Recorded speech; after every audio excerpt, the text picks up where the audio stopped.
నమస్తే అండి. Universal life style drugless treatment centre. చాలామంది నాతో పర్సనల్గా షేర్ చేసే విషయాలు ఏంటి అంటే, నెగిటివ్ ఆలోచనలు మమ్మల్ని చాలా ఇబ్బంది పెడుతున్నాయి. మేము పద్దాక ఏడుస్తూనే ఉంటున్నాం, పద్దాక ఏదో ఒక విషయం గురించి బాధపడుతూనే ఉన్నాం, దుఃఖపడుతూనే ఉన్నాం అని చెప్పి షేర్ చేస్తూ ఉంటారు.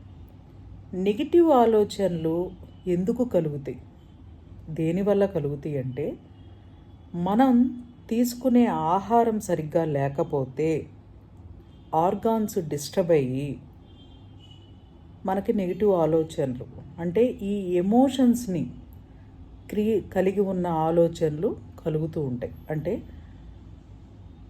బాధ, దుఃఖం, ఓవర్ థింకింగ్, డిప్రెషన్, భయం, ఇట్లాంటివి వీటికి సంబంధించినవి ఆలోచనలు కలుగుతూ ఉంటాయి.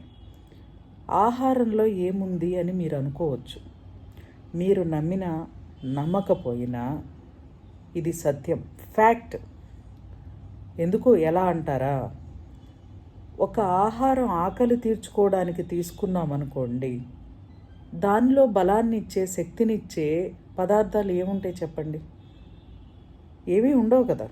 ఆకలి వేయంగానే ఏం చేస్తాం, ప్లేట్లో ఇంత అన్నం పెట్టేసేసుకుని కనపడిన పచ్చడో లేకపోతే ఏదో ఒక కూర వేసేసుకుని గబగబా తినేస్తాం. ఈ గబగబా తినడంలో ఏమి శక్తి శరీరానికి అందుతుంది చెప్పండి?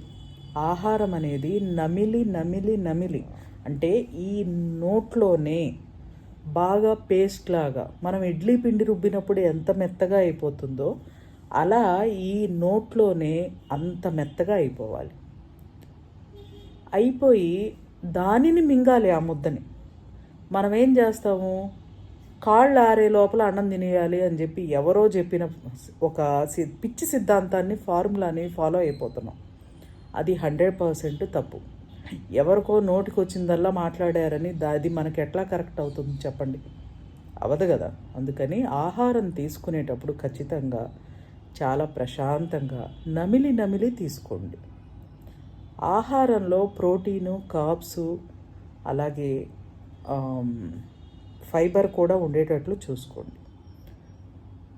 ఆహారం తీసుకున్న తర్వాత మీరు ప్రతిరోజు డైలీ లైఫ్లో ఫైబర్ ఫుడ్, మొక్కజొన్న, కార్న్ అంటాం కదా, ఆ కార్న్ కానీ, పాప్కార్న్ కానీ, బొప్పాయి, పైనాపిల్, బఠానీలు, ఇలాంటివి మీరు గూగుల్లో సెర్చ్ చేస్తే వస్తాయి ఫైబర్ ఫుడ్స్ అని. అవి తీసుకోండి ఖచ్చితంగా. మీ రోజు డైలీ లైఫ్లో అవి ఉంచుకోండి.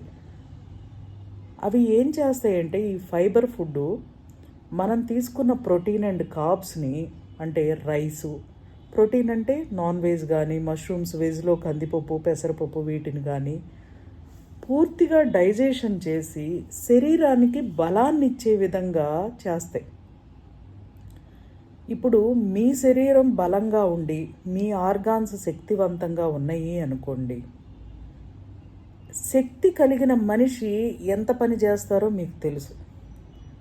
బలంగా ఆర్గాన్స్ ఉన్నప్పుడు, ఆరోగ్యవంతంగా ఆర్గాన్స్ ఉన్నప్పుడు మనిషి యొక్క మేధస్సు కూడా అద్భుతంగా ఉంటుంది.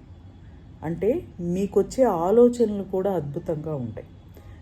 ఎందుకు అనంటే, ఎక్కడ మీరు నమిలి నమిలి తినడం వల్ల, అలాగే మీరు తీసుకునే ఆహారంలో ప్రోటీను, కార్బ్స్, ఫైబర్ 3 సమానంగా ఉండేటట్లు చూసుకున్నారు కాబట్టి మీ పొట్ట ఎక్కడ డిస్టర్బెన్స్ లేకుండా పూర్తిగా డైజెషన్ అయిపోయి ఆహారంలో ఉన్న పోషక విలువలు శరీరానికి పట్టి బలాన్ని ఇస్తాయి.